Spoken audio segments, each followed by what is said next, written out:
जैविक बदला जा रहा है के लाभार्थी हैं। इस योजना के अंतर्गत 1.23 लाख हेक्टेयर क्षेत्र में वित्त पोषण किया गया है और इन क्षेत्रों के उत्पादनों को नमामि गंगे ब्रांड के रूप में विकसित कर बेचा जा रहा है।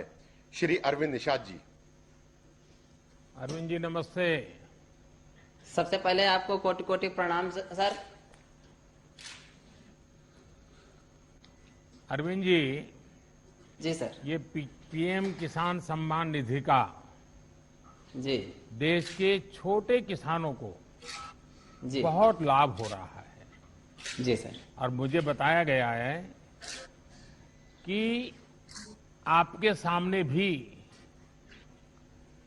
कम जमीन की बहुत बड़ी समस्या थी। जी सर। अरविंद जी, आपने जैविक खेती की तरफ ही क्यों मुड़े और इससे आपके जीवन में क्या अंतर आया? जी सर, ग्रेजुएशन करने के बाद हमने अपनी खेती में कुछ नया करने के लिए सोचा था। तो उसी समय माननीय मुख्यमंत्री जी के द्वारा गंगा यात्रा चलाई जा रही थी, जिसमें हमने भाग लिया और आप भी माननीय अटल घाट पर आए हुए थे तब।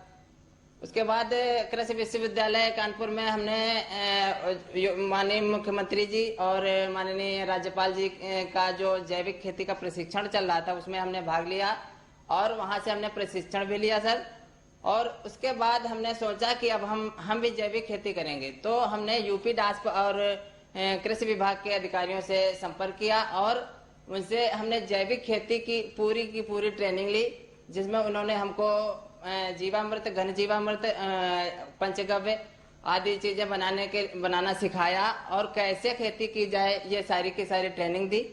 जिसके बाद हमने अपने गांव में क्लस्टर बना करके 20-20 हेक्टेयर के क्लस्टर बनाए, जिसमें और उन क्लस्टरों के सारे किसानों को कृषि विभाग के अधिकारियों ने ट्रेनिंग दी और साथ ही साथ अगर कोई जिसको समझ नहीं आ रहा था उसको हमने अपने स्तर पर ट्रेनिंग दे करके जीवामृत, घन जीवामृत बनाना सिखाया। और आज सभी किसान हमारे जो गंगा किनारे के हमारे गांव के हमारे क्षेत्र के जो किसान हैं वो जैविक खेती की तरफ मुड़ रहे हैं और ज्यादा से ज्यादा लोग जुड़ते चले जा रहे हैं। जिससे क्या हुआ सर?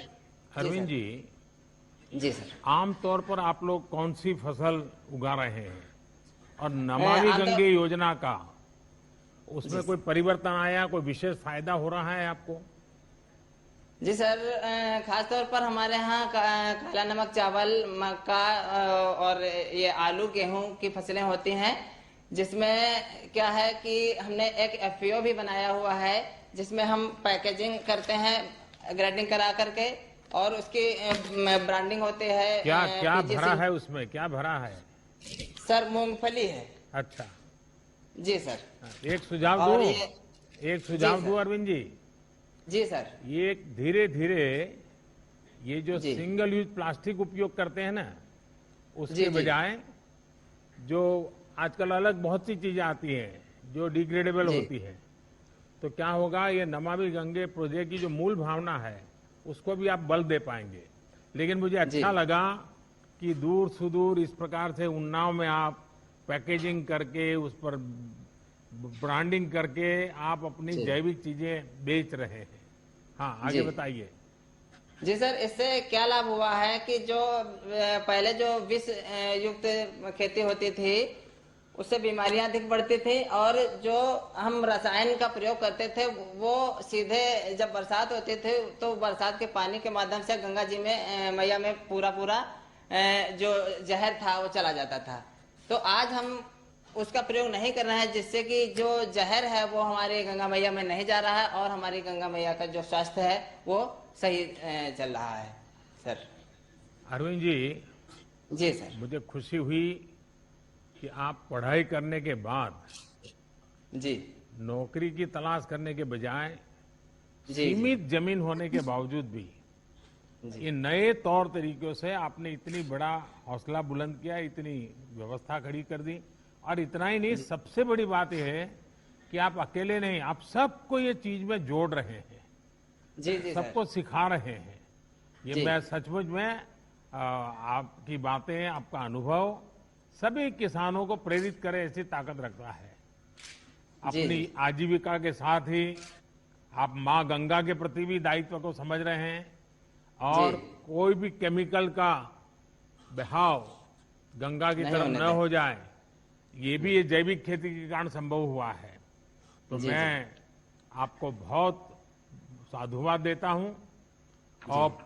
और कोरोना का कालखंड है, मैं यही कहूंगा कि कोरोना संक्रमण से बचाव के साथ साथ ये काम जारी रखिए और अपने जी। परिवार का, बाकी गांव वालों को भी ध्यान रखने के लिए जरूर कहिएगा। धन्यवाद अरविंद जी, नमस्कार। जी जी नमस्कार। अब मैं आंध्र प्रदेश के अनंतपुरम जिले की श्रीमती एम वेणुअप्पा को आमंत्रित करूंगा, जो प्राकृतिक खेती के प्रसार की योजना की लाभार्थी हैं। इस योजना के अंतर्गत 4 लाख हेक्टेयर क्षेत्र प्राकृतिक जैविक रूप में विकसित किया जा चुका है। श्रीमती एन वेणुरमा जी। वेणुरम्मा जी नमस्ते। मुझे बताया गया है कि आपने अपने हौसले और मेहनत से बंजर जमीन को ही और उसमें ही आपने फसल उगा दी। ये आपने कैसे किया?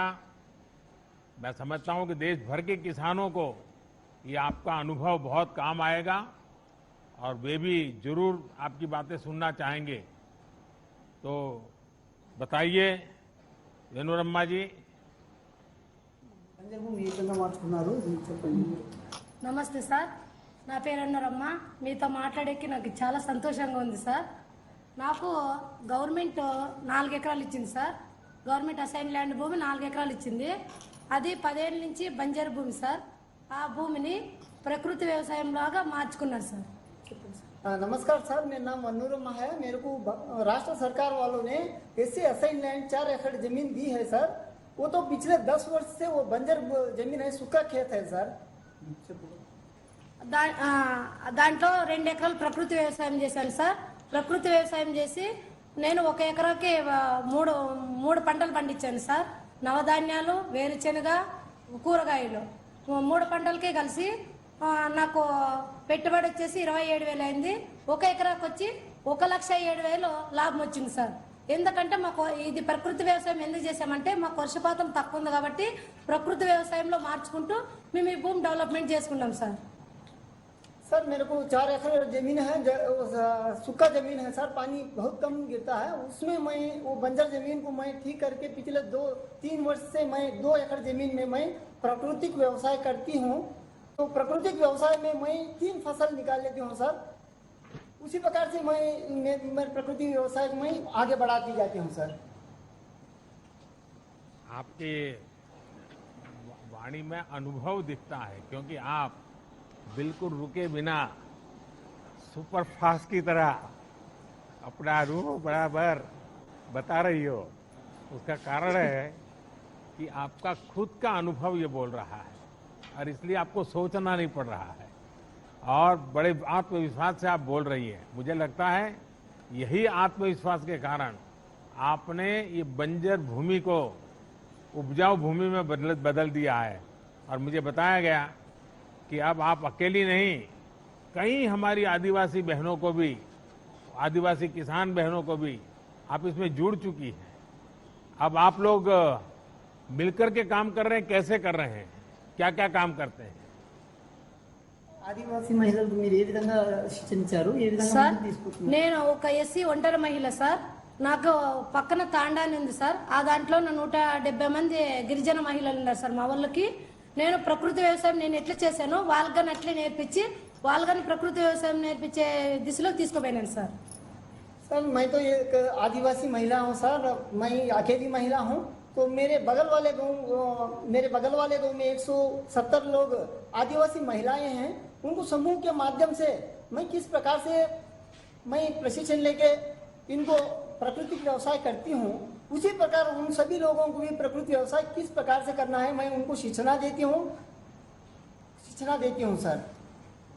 वेणुरम्मा जी, मुझे बहुत ही इंस्पायरिंग लगा आपका ये सारा काम और मुझे विश्वास है कि देश के किसानों के लिए भी इस प्रकार से आत्मविश्वास पैदा करने वाले आपका अनुभव है। जब इंसान ठान लेता है तो वो क्या कर सकता है, इसका आपने जीता जागता उदाहरण पेश किया है और प्राकृतिक खेती से हमारी आदिवासी माताएं बहनें महिला किसानों को जोड़ने का प्रयास भी ये बहुत ही सराहनीय है। मैं इस प्रयास के लिए आपको और सभी महिला किसानों को आदरपूर्वक नमन करता हूं। बहुत बहुत धन्यवाद आपका। धन्यवाद। अब मैं मेघालय के रिबोहाई जिले के श्री रविस्टर खरमुनपुर को आमंत्रित करूंगा, जो कि उत्तर पूर्व क्षेत्र के जैविक उत्पादन हब के रूप में विकसित करने की योजना के लाभार्थी हैं। इस योजना के अंतर्गत अब तक लगभग 80,000 हेक्टेयर क्षेत्र उत्पादन से लेकर विपणन तक की संपूर्ण मूल श्रृंखला के रूप में विकसित किया गया है। श्री रविस्टर जी।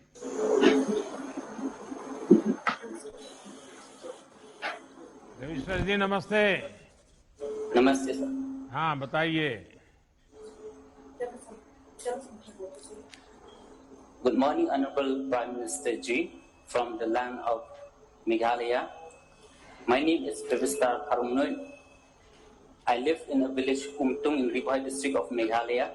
I'm 36 years old. I have 7 members in my family. I'm the CEO of Eastern Ribohai Organic Farmer Producer Company.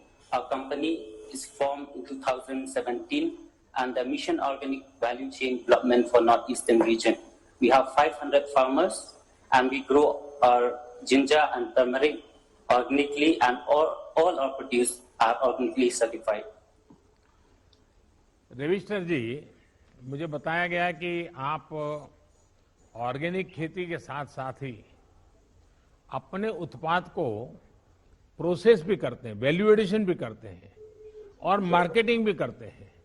अगर थोड़ा उसके विषय में भी बताएं तो शायद मैं समझता हूं कि आप जैसे जो एंटरप्रेन्योर भी हैं, किसान भी हैं, एंटरप्रेन्योर भी हैं, तो ऐसे कई नौजवान आजकल कृषि में आ रहे हैं, उनके लिए शायद आपकी बात बहुत प्रेरक हो जाएगी।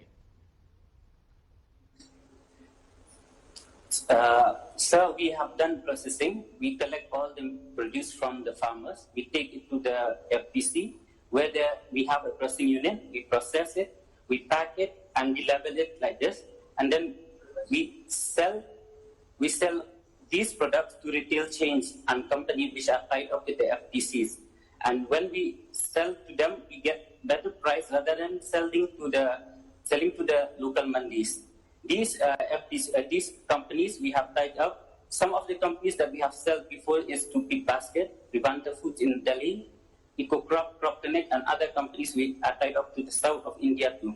So we are eager to do export also from our company. So since there is a huge demand of organic products from Meghalaya in the export market. जरा आपका प्रोडक्ट दिखाइए, आप थोड़ा दिखा रहे थे, क्या क्या है बैग आपका? We have ginger powder, sliced dried, and Lakadong turmeric, one of the famous turmeric in the world with highest curcumin. So we have bay leaf, and all the cinnamon, all the spices that are grown in Meghalaya. रविस्टर जी, आपकी FPO किसानों के लिए आदर्श और प्रेरणा है। आपने साबित कर दिया है कि किसान जब व्यापार से सीधे जुड़ता है तो उसको कितना लाभ होता है। आपको सरकार की तरफ से इस क्षेत्र में कैसे मदद मिली, इसमें कैसे प्रगति हुई आपको, और कोई सहायता मिल रही है क्या? Yes, sir. We got assistance under Mission Organic Value Chain Development for registration of our FPC, organic certification and production.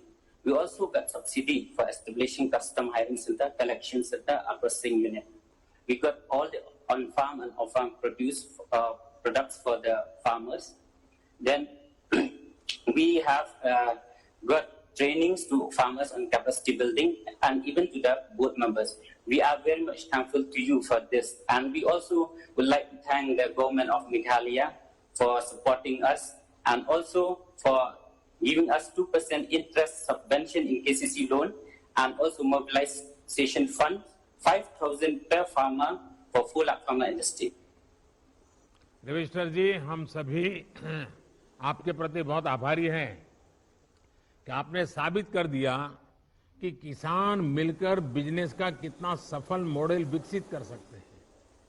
इस समय देश भर में 10,000 एफपीओस बनाने का काम चल रहा है और किसान भी अब इसमें बहुत तेजी से जुड़ रहे हैं।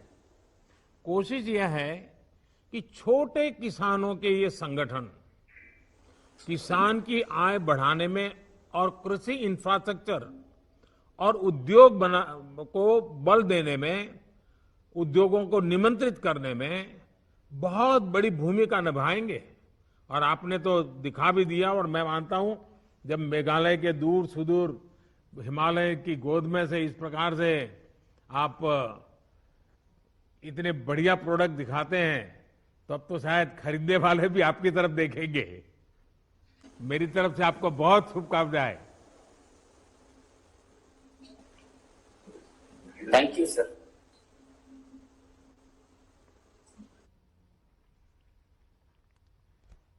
श्री पैट्रिक को आमंत्रित करूंगा। कार निकोबार और उस द्वीप समूह के ऐसा पहला देश का क्षेत्र है जब 14,500 हेक्टेयर को लार्ज एरिया सर्टिफिकेशन के अंतर्गत प्रमाणित किया गया है, जिससे यहाँ के किसान अपना उत्पाद जैविक रूप में बेच सकें। श्री पैट्रिक जी। पैट्रिक जी जी नमस्कार प्रधानमंत्री, नमस्ते। दूर दूर एकदम समुद्र के बीच में आपसे आज संवाद करने का मौका मिला है। कार निकोबार से आप बोल रहे हैं। पैट्रिक जी, मुझे बताया गया है कि आपका द्वीप समूह, जैसे अभी हमारे सचिव बता रहे थे, सर्वप्रथम पूर्ण प्राकृतिक जैविक के रूप में प्रमाणित हुआ है। इससे आप जैसे किसानों को एक नई प्रेरणा, उत्साह तो मिलेगा होगा, लेकिन किसानों को क्या फायदा हो रहा है? नमस्ते प्रधानमंत्री जी। नमस्ते। मतलब गुड मॉर्निंग। मेरा नाम पैट्रिक है, कार निकोबार से। मेरा एज 62 एज है। कार निकोबार में रहता हूँ। एक छोटा सा गांव है तपोमी विलेज में, कार निकोबार में। हम लोग जो ज्वाइंट फैमिली है, 9 जन है। एक ही साथ में हम लोग रहता है, एक ही साथ हम लोग रहता है, ज्वाइंट फैमिली। उसमें कोई डाउट नहीं है। मेरा साथ मेरा बीवी, मेरा बच्चा, मेरा भाई लोग, मेरा बहन, मेरा बाप बहन सब रहता हूँ। हम लोग एक ही साथ में काम करता है, एक ही साथ में हम लोग काम करता है। हम लोग ऑर्गेनिक का खेती का काम भी करता है बहुत अच्छा से। वो बचपन से ऑर्गेनिक का ही काम करता है। मैंने कभी देखा नहीं कि हम लोग यूरिया का कभी इस्तेमाल करता नहीं। और हम लोग सब आलू, निकोबारी आलू डालता हूँ, मलयाला आलू भी डालता हूँ, नारियल भी डालता हूँ, पेंटिनस भी डालता हूँ, जो भी फल हो, गेला फल और सारा सब्जी हम लोग उगाता है। सारा सब्जी जैसा लौकी, जैसा भिंडी, जैसा बैंगन सब उगाता हूँ। इसी में बहुत खुश है। लेकिन इसी बारे में हमको बहुत कुछ भी लगा। आमदनी बढ़ेगा और वासी भी बढ़ेगा निकोबारी लोग का। इसी में बहुत अच्छा लगा। इसी में बहुत अच्छा लगा। हम लोग भी इसी में आपको भी बहुत मदद मिला कि आपको 2004 महीना में हमको मिलता है। अभी 6 महीना में मिलता है, 6 बार हम मिला है। जो 2000 आप बेचता है, इसी में बहुत मदद मिलता है, काम आ जाता है। इसमें हम सीट भी खरीदता है, क्योंकि निकोबार में कभी कभी सीट नहीं मिलता, तो मिलर में सीट मंगा के इधर हम लोग मंगाता है। और ऑर्गेनिक का कार्ड भी का काम आता है, उसमें काम निकल जाता है। और दवाई भी बनाता है, ऑर्गेनिक दवाई भी बनाता है। सब ऑर्गेनिक है, क्योंकि ऑर्गेनिक तो अच्छा है।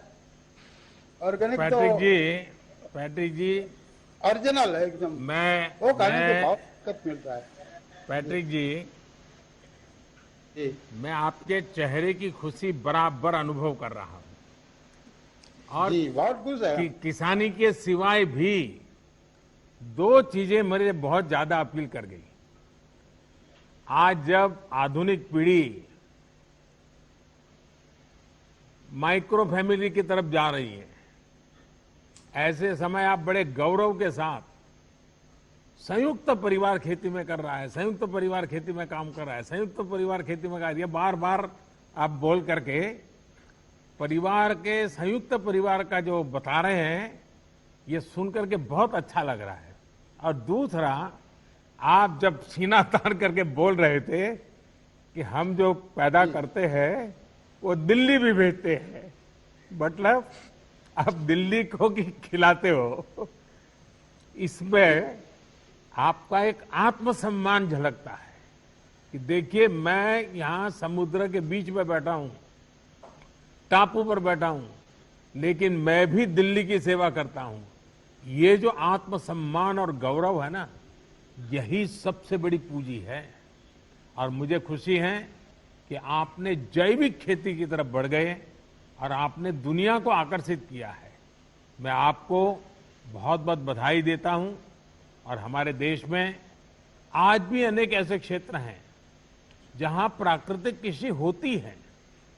हमारी कोशिश है कि ऐसे सभी द्वीप, जनजाति क्षेत्र, पहाड़ी क्षेत्र और रेगिस्तानी इलाके जहां प्राकृतिक खेती हो रही है, उन्हें सर्टिफाइड जैविक इलाकों के रूप में विकसित किया जाए।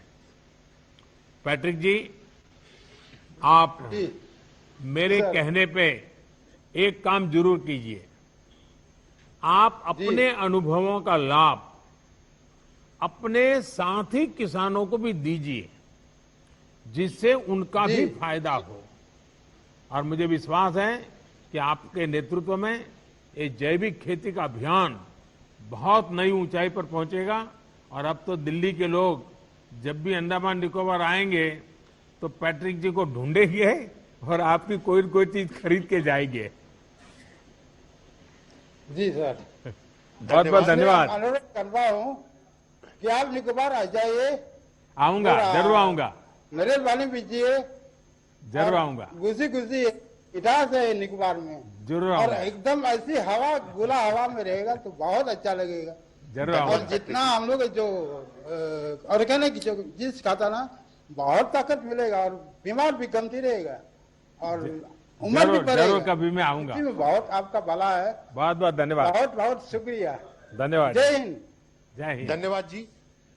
अब मैं जम्मू कश्मीर के श्रीनगर जिले के श्री खुर्शीद अहमद रेशी को आमंत्रित करूंगा, जो कि प्रधानमंत्री किसान सम्मान निधि के लाभार्थी हैं। श्री खुर्शीद अहमद जी। खुर्शीद जी नमस्ते। तमाम जम्मू कश्मीर के किसानों की तरफ से प्यार भरा नमस्कार सर। खुर्शीद जी, सबसे पहले तो आपको ईद मुबारक। ईद का त्योहार आपके जीवन में खुशियां बढ़ाए, मेरी यही कामना है। और मुझे बताया गया है कि आप पोस्ट ग्रेजुएट हैं, आपने फिर ये काम चुना। कई नौजवान आज आपकी बातें सुन करके उनका भी खेती की तरफ रुझान बढ़ेगा। तो आपकी पढ़ाई और खेती कैसे आपने मेलजोल किया है, जरा बताइए। सर, मैं डिस्ट्रिक्ट श्रीनगर में टैंगपुरा के गांव से ताल्लुक रखता हूं सर। सर, मैंने पोस्ट ग्रेजुएशन की है इंग्लिश में सर। मेरे वालिद है, मेरी वालिदा है, मेरी बीवी है, मेरे 3 बच्चे हैं और छोटा भाई है, वो बीएससी नर्सिंग कर रहा है अभी सिक्किम में सर। मेरे पास 26 कनाल की जमीन है सर। 14 कनाल की जो जमीन है उनमें ऑर्गेनिक सब्जी बनाता हूं सर, और जो 12 कनाल जो जमीन है वो मैं धान की फसल बनाता हूं सर। मैं ऑर्गेनिक सब्जी इसलिए बना रहा हूं सर क्योंकि पहले हम ट्रेडिशनल सब्जियां बनाते थे, उसमें कुछ आता नहीं था सर। जब हमने नौकरी की तलाश की तो नौकरी हासिल नहीं हुई, तो मैंने डिपार्टमेंट ऑफ एग्रीकल्चर से, जो concern department of agriculture Jammu Kashmir का है सर, वहां से मैंने ट्रेनिंग ली है, वहां से मैंने एजुकेट किया है। फिर मैंने सोचा कि मैं क्यों न अपनी जमीन की तरफ जाऊं, तो मैं अपनी तरफ जमीन की तरफ गया, तो मैंने ऑर्गेनिक सब्जी बनाई सर। मैं एक्सोटिक सब्जी ज्यादातर बनाता हूं सर, उसमें है कैप्सिकम, ब्रिंजल है, और कुकुम्बर है सर, ग्रीन चिलीज है सर, उसमें मैं ये सब्जियां उगाता हूं सर। अच्छा खुर्शीद जी, ये बताइए कि आपको मार्केटिंग और दूसरी चीजों में सरकार की कुछ मदद मिल रही है क्या? डिपार्टमेंट ऑफ एग्रीकल्चर से मैंने गांव में एक एफपीओ बनाया है 30 फार्मरों की सर। हम ये ऑर्गेनिक सब्जियां एक जमा इकट्ठे करके डिपार्टमेंट ऑफ एग्रीकल्चर ने एक रेफ्रिजरेटर वैन मुहैया किया है, फैसिलिटेट किया है मुझे। वो सब्जियां लाल मंडी में लाते हैं, वहां डिपार्टमेंट ऑफ एग्रीकल्चर ने एक ऑर्गेनिक मंडी बनाई है, तो ये सब्जी जो है ऑर्गेनिक वो वहां बेचते हैं सर। खुर्शीद जी, आपका साहस और समर्पण ये अपने आप में एक मिसाल है, क्योंकि इतनी पढ़ाई करने के बाद फिर इस तरफ लौटना ये एक जज्बा रखता है जो आपने दिखाया है। वरना आदमी उलझन में रहता है, भाई अब क्या करूं, दुनिया क्या कहेगी, फिर लोग कहेंगे इतना क्यों पढ़ा लिखा, और यही करना था तो बचपन से ही कर लेता। वो सब परवाह किए बिना आपने अपने जीवन का रास्ता चुना, सचमुच में बहुत ही इंस्पायरिंग है। आप जैसे शिक्षित किसान जब ऑर्गेनाइज ढंग से काम करेंगे और करते हैं तो कैसे परिणाम निकलते हैं, ये आज हम देख रहे हैं। आप अपनी कोशिश जारी रखें। आपको, आपकी टीम और आपके गांव के लोगों को बहुत बहुत बधाई। धन्यवाद खुर्शीद जी। धन्यवाद जी। अब मैं महाराष्ट्र के लातूर जिले के श्री बाबा साहेब नरारे को आमंत्रित करूंगा, जो भारत सरकार द्वारा माननीय प्रधानमंत्री जी द्वारा एक किसान क्रेडिट कार्ड के संतर्गत अभियान फरवरी गत वर्ष में प्रारंभ किया था। उसमें 2 करोड़ 10 लाख किसान नए जोड़े गए हैं, उनमें से एक किसान हैं श्री नरहरे जी। बड़ा साहब नमस्कार। राम राम सर। नमस्कार। राम राम। बाला साहब बोलिए सर। आप तो अनुभवी किसान हैं, जी सर। लंबा तजुर्बा है। इन दिनों आप कौन सी फसलें उगाते हैं, और खेती के अलावा आप और भी कुछ काम करते होंगे? जी सर, मेरे पास 5 एकड़ खेती है अभी, और उसमें सोयाबीन, ज्वार और चना ये उगाता हूँ। इस साल तो उत्पन्न बहुत बड़ा निकला है। और इसके अलावा, खेती के अलावा, और मैं संगीत सिखाता हूँ। दूसरे एक दो दिन बाहर जाकर संगीत सिखाता हूँ सर, और बाकी दिन तो हम खेती ही कर देते हैं। बाला साहब जी, छोटे किसानों को बैंक से सस्ती दर पर आसान ऋण मिले, इसके लिए किसान क्रेडिट कार्ड का दायरा बहुत बढ़ाया गया है। जी सर। आपकी खेती पर इससे कोई फर्क पड़ा है क्या, और आपके अगल बगल के किसानों के जीवन में भी इसका कोई लाभ हुआ है क्या? जी सर, इसका अनुभव ये है कि पिछले साल तक तो मेरे पास कोई पैसा इतना ज्यादा नहीं आता था। मैं आजू बाजू से हमारे सगी संबंधियों से पैसा लेता था, मतलब 10-20 हजार लेता था। लेकिन पिछले साल जुलाई में हमारे यहाँ के महाराष्ट्र बैंक चिंचोलेरा वाड़ी के कुछ अधिकारी लोग हमारे गांव में आ गए थे, और उसमें केसीसी के संदर्भ में मेला लगाया था, और उसी वक्त मुझे भी वहां बुलाया गया था। तो उन अधिकारियों ने बहुत सारे फायदे बताए थे। तो उसी वक्त मैंने उनसे ऋण लिया था, 1,58,000 रुपए ऋण लिया था, और उन्होंने 5 साल तक सीमित ये कर्जा दिया था। अभी 1 साल भी नहीं हो गया, लेकिन हमें 1-2 दिन में उन लोगों ने वो कर्जा दिया था। 2 दिन में ही, सिर्फ सर्टिफिकेट में हमने नहीं लिए थे, उन लोगों ने अपने आप ही 7/12 उतारा। खेतीबाड़ी के जो भी कर्ज कागज होते हैं वो उन्होंने लिए थे और हमारे 2 दिन में लिए थे। उसके बाद हमने उन पैसों से जमीन लेवल कर दिया था और कोई बीज, कोई मजदूरी और उसके साथ साथ हमने बकरियां भी पाली थी उस पैसे से। इस साल फायदा ऐसा हो गया, पहले जैसे कभी नहीं हुआ था। जमीन लेवल से और गोबर खत भी लिया था हमने उनसे। तो पिछले साल 20 कट्टा सोयाबीन हो गया था, इस साल 40 कट्टा सोयाबीन हो गया सर।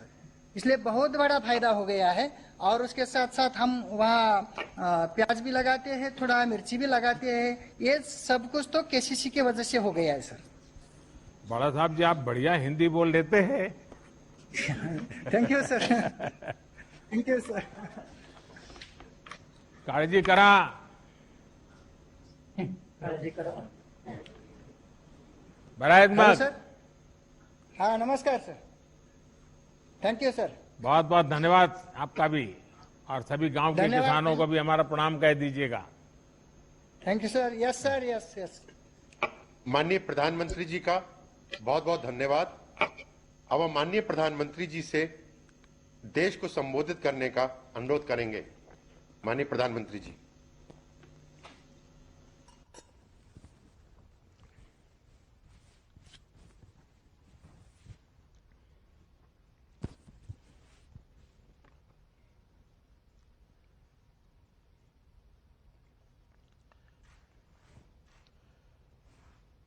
आप सभी किसान साथियों से ये चर्चा अपने आप में एक नई उम्मीद जगाती है, नया विश्वास पैदा करती है। आज जैसा अभी हमारे मंत्री श्रीमान नरेंद्र सिंह जी तोमर बता रहे थे, आज भगवान बसवेश्वर जयंती है, परशुराम जयंती भी है, आज अक्षय तृतीया का भी पावन पर्व है। और मेरी तरफ से देशवासियों को ईद की भी मुबारक। कोरोना के इस समय में समस्त देशवासियों का हौसला बढ़े, इस महामारी को परास्त करने का संकल्प और दृढ़ हो, इस कामना के साथ आप सब किसान भाइयों से जो मेरी बातचीत हुई है, अब मैं इसको आगे बढ़ाऊंगा। इस कार्यक्रम में उपस्थित कृषि और किसान कल्याण मंत्री श्रीमान नरेंद्र सिंह तोमर जी, केंद्रीय मंत्रिमंडल के मेरे अन्य सहयोगीगण, सभी मुख्यमंत्री, राज्य सरकारों के आदरणीय मंत्रीगण, सांसदगण, विधायकगण और देश भर के मेरे किसान भाई और बहनों, आज बहुत ही चुनौतीपूर्ण समय में हम ये संवाद कर रहे हैं। इस कोरोना काल में भी देश के किसानों, हमारे कृषि क्षेत्र में अपने दायित्व को निभाते हुए अन्न की रिकॉर्ड पैदावार की है। आप कृषि में नए नए तरीके आजमा रहे हैं। आपके प्रयासों को पीएम किसान सम्मान निधि की एक और किस्त और मदद करने वाली है। आज अक्षय तृतीया का पावन पर्व है। कृषि के नए चक्र की शुरुआत का समय है और आज ही करीब 19,000 करोड़ रुपए किसानों के बैंक खातों में सीधे ट्रांसफर किए गए हैं। इसका लाभ करीब करीब 10 करोड़ किसानों को होगा। बंगाल के किसानों को पहली बार इस सुविधा का लाभ मिलना शुरू हुआ है। आज बंगाल के लाखों किसानों को पहली किस्त पहुंची है। जैसे जैसे राज्य से किसानों के नाम केंद्र सरकार को मिलेंगे, वैसे वैसे लाभार्थी किसानों की संख्या और बढ़ती जाएगी। साथियों, पीएम किसान सम्मान निधि से विशेष रूप से छोटे और मझोले किसानों को अधिक लाभ हो रहा है। आज के कठिन समय में ये राशि इन किसान परिवारों के बहुत काम आ रही है। अभी तक इस योजना के तहत देश के लगभग 11 करोड़ किसानों के पास लगभग 1,35,000 करोड़ रुपए पहुंच चुके हैं। मतलब कि 1.25 लाख करोड़ से भी ज्यादा सीधे किसानों के खाते में, कोई बिचौलिया नहीं। इनमें से सिर्फ कोरोना काल में ही 60,000 करोड़ रुपए से ज्यादा पहुंचे हैं। जरूरत के समय देशवासियों तक सीधी मदद पहुंचे, तेजी से पहुंचे, जिसको जरूरत है उस तक पूरी पारदर्शिता के साथ पहुंचे, यही सरकार का निरंतर प्रयास है। भाई और बहनों, तेजी से सीधे किसानों तक लाभ पहुंचाने का एक काम उपज की सरकारी खरीद में भी बहुत व्यापक स्केल पर किया जा रहा है। कोरोना की मुश्किल चुनौतियों के बीच जहां किसानों ने कृषि और बागवानी में रिकॉर्ड उत्पादन किया है, वहीं सरकार भी हर साल एमएसपी पर खरीद के नए नए रिकॉर्ड बना रही है। पहले धान की और अब गेहूं की भी रिकॉर्ड खरीदी हो रही है। इस वर्ष अभी तक बीते वर्ष की तुलना में लगभग 10% अधिक गेहूं एमएसपी पर खरीदा जा चुका है। अभी तक गेहूं की खरीद का लगभग 58,000 करोड़ रुपए 58,000 करोड़ रुपए सीधे किसानों के खाते में पहुंच चुका है। सबसे बड़ी बात ये कि अब किसान जो उपज मंडी में बेच रहा है, उसको अब अपने पैसे के लिए लंबा इंतजार नहीं करना पड़ता, परेशान नहीं होना पड़ता। किसान के हक का पैसा सीधा उसके बैंक खाते में जमा हो रहा है। मुझे संतोष है कि पंजाब और हरियाणा के लाखों किसान पहली बार डायरेक्ट ट्रांसफर की इस सुविधा से जुड़े हैं। अभी तक पंजाब के किसानों के बैंक खाते में करीब 18,000 करोड़ रुपए और हरियाणा के किसानों के बैंक खाते में 9,000 करोड़ रुपए सीधे उनके बैंक अकाउंट में जमा हो चुके हैं।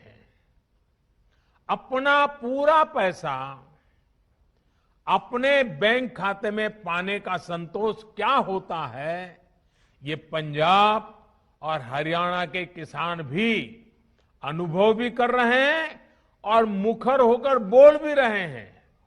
मैं सोशल मीडिया में इतने वीडियो देखे हैं किसानों के, खास करके पंजाब के किसानों के, कि इस प्रकार से उनको पैसा पहुंच जाना और वो भी पूरा पूरा पैसा पहुंच जाना, उसका संतोष इतने उमंग के साथ वो बता रहे हैं। साथियों, खेती में नए समाधान, नए विकल्प देने के लिए सरकार निरंतर प्रयास कर रही है। जैविक खेती को बढ़ावा देना ऐसा ही प्रयास है। इस प्रकार की फसलों में लागत भी कम है, ये मिट्टी और इंसान के स्वास्थ्य के लिए लाभदायक है और इनकी कीमत भी ज्यादा मिलती है। थोड़ी देर पहले इस प्रकार की खेती में जुड़े देश भर के कुछ किसानों से मेरी बातचीत भी हुई है। उनके हौसले, उनके अनुभवों को जानकर मैं बहुत उत्साहित हूं। आज गंगा जी के दोनों ओर करीब 5 किलोमीटर के दायरे में जैविक खेती को व्यापक स्तर पर प्रोत्साहित किया जा रहा है, ताकि वो जो खेत में उपयोग किया गया केमिकल है, बारिश के समय जो पानी बह करके गंगा जी में न चला जाए और गंगा जी प्रदूषित न हो, इसलिए गंगा जी के दोनों तट के 5-5 किलोमीटर करीब करीब ये जैविक उत्पादक को विशेष बल दिया जा रहा है। ये जैविक उत्पाद नमामि गंगे के ब्रांड के साथ बाजार में उपलब्ध किए जा रहे हैं। इसी तरह भारतीय प्राकृतिक कृषि पद्धति को, उसको भी व्यापक स्तर पर प्रोत्साहित किया जा रहा है। इसके साथ साथ सरकार की यह निरंतर कोशिश है कि छोटे और सीमांत किसानों को बैंकों से सस्ता और आसान ऋण मिले। इसके लिए बीते 1.5 साल से किसान क्रेडिट कार्ड उपलब्ध कराने का एक विशेष अभियान चलाया जा रहा है। इस दौरान 2 करोड़ से ज्यादा किसान क्रेडिट कार्ड जारी किए गए हैं। इन कार्ड्स पर किसानों ने 2 लाख करोड़ रुपए से ज्यादा का ऋण बैंकों से लिया है। 2 लाख करोड़ रुपए। इसका बहुत बड़ा लाभ पशुपालन, डेयरी और मछली पालन से जुड़े किसानों को भी मिलना शुरू हुआ है। नवीनीकरण की समय सीमा को बढ़ा दिया गया है। ऐसे सभी किसान जिनका ऋण बकाया है, वो अब 30 जून तक ऋण का नवीनीकरण कर सकते हैं। इस बढ़ी हुई अवधि में भी किसानों को 4% ब्याज पर जो ऋण मिलता है, जो लाभ मिलता है, वो लाभ भी चालू रहेगा, मिलता रहेगा। साथियों, गांव का किसान का कोरोना के विरुद्ध भारत की लड़ाई में बहुत बड़ा योगदान रहा है। ये आपके ही श्रम का परिणाम है कि आज इस कोरोना काल में भारत दुनिया की सबसे बड़ी मुफ्त राशन की योजना चला रहा है। प्रधानमंत्री गरीब कल्याण योजना के माध्यम से पिछले वर्ष 8 महीने तक गरीबों को मुफ्त राशन दिया गया था। इस बार मई और जून महीने में देश के 80 करोड़ से ज्यादा साथियों को राशन मिले, इसका प्रबंध भी किया गया है। इस पर भी केंद्र सरकार 26,000 करोड़ रुपए हमारे गरीब के घर में चूल्हा जले इसलिए खर्च कर रही है। मैं राज्य सरकारों से आग्रह करूंगा कि गरीबों को इस राशन के वितरण में कोई परेशानी ना आए, ये सुनिश्चित करें। साथियों, 100 साल बाद आई इतनी भीषण महामारी कदम कदम पर दुनिया की परीक्षा ले रही है। हमारे सामने एक अदृश्य दुश्मन है और ये दुश्मन बहुरूपिया भी है। और इस दुश्मन के कारण, इस कोरोना वायरस के कारण हम अपने बहुत से करीबियों को खो चुके हैं। बीते कुछ समय से जो कष्ट देशवासियों ने सहा है, अनेकों लोग जिस दर्द से गुजरे हैं, तकलीफ से गुजरे हैं, वो मैं भी उतना ही महसूस कर रहा हूं। देश का प्रधान सेवक होने के नाते आपकी हर भावना का मैं सहभागी हूं। कोरोना की सेकंड वेव से मुकाबले में संसाधनों से जुड़े जो भी गतिरोध थे, वो तेजी से दूर किए जा रहे हैं। युद्ध स्तर पर काम करने का प्रयास हो रहा है। आपने देखा होगा, सरकार के सभी विभाग, सारे संसाधन, हमारे देश के सुरक्षा बल, हमारे साइंटिस्ट, हर कोई दिन रात कोविड की चुनौती का मुकाबला करने में एकजुट है। देश के अलग अलग हिस्सों में तेजी के साथ कोविड अस्पताल बन रहे हैं। नई टेक्नोलॉजी से ऑक्सीजन प्लांट लगाए जा रहे हैं। हमारी तीनों सेनाएं, वायुसेना, नेवी, आर्मी, सभी पूरी शक्ति से एक काम में जुटे हैं। ऑक्सीजन रेल इसने कोरोना के खिलाफ इस लड़ाई को बहुत बड़ी ताकत दी है। देश के दूर सुदूर हिस्सों में ये स्पेशल ट्रेन्स, ये ऑक्सीजन रेल ऑक्सीजन पहुंचाने में जुटी है। ऑक्सीजन टैंकर्स ले जाने वाले ट्रक ड्राइवर्स बिना रुके काम कर रहे हैं। देश के डॉक्टर्स हो, नर्सिंग स्टाफ हो, सफाई कर्मचारी हो, एम्बुलेंस के ड्राइवर्स हो, लैब में काम करने वाले सज्जन हो, सैंपल कलेक्ट करने वाले लोग हो, एक एक जीवन को बचाने के लिए 24 घंटे जुटे हुए हैं।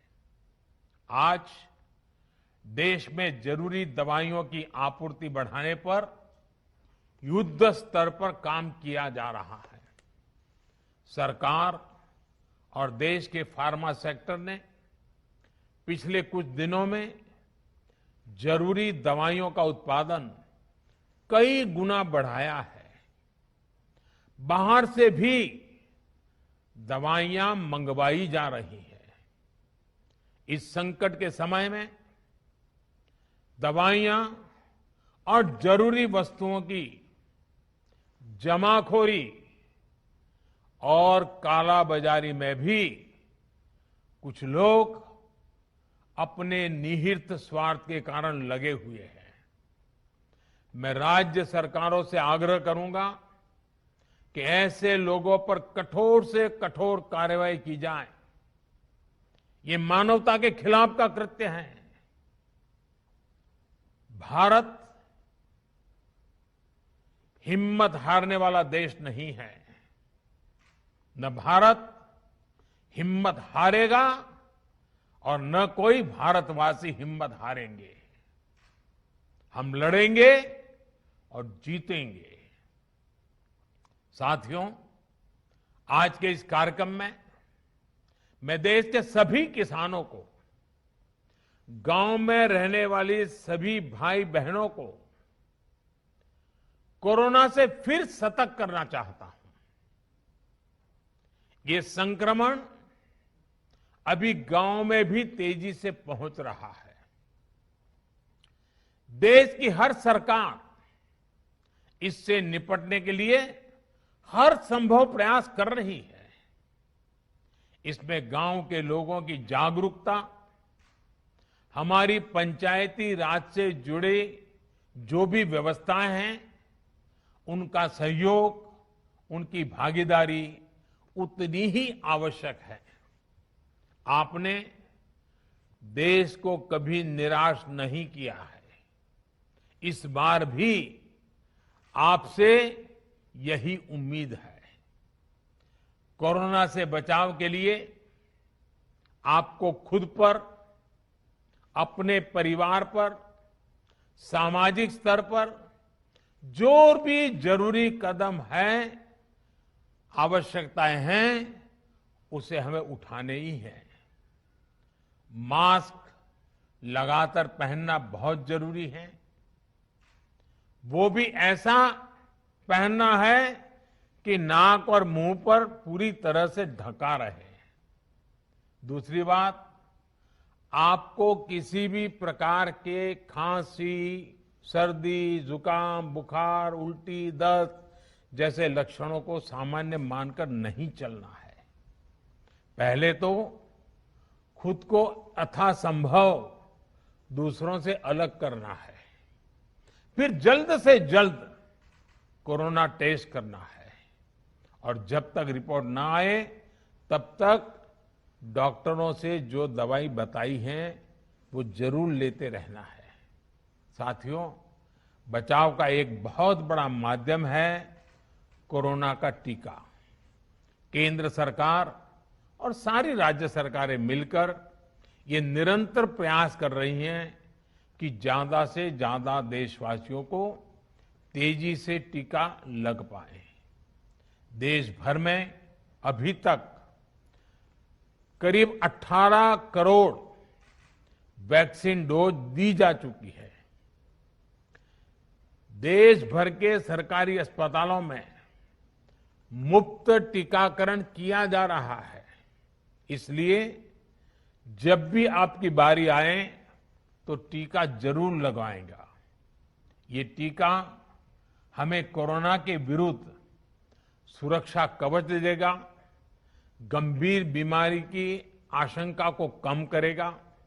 हां, टीका लगाने के बाद भी मास्क और 2 गज की दूरी के मंत्र को अभी हमें छोड़ना नहीं है। एक बार फिर सभी किसान साथियों को मैं बहुत बहुत शुभकामनाएं देता हूं। बहुत बहुत धन्यवाद।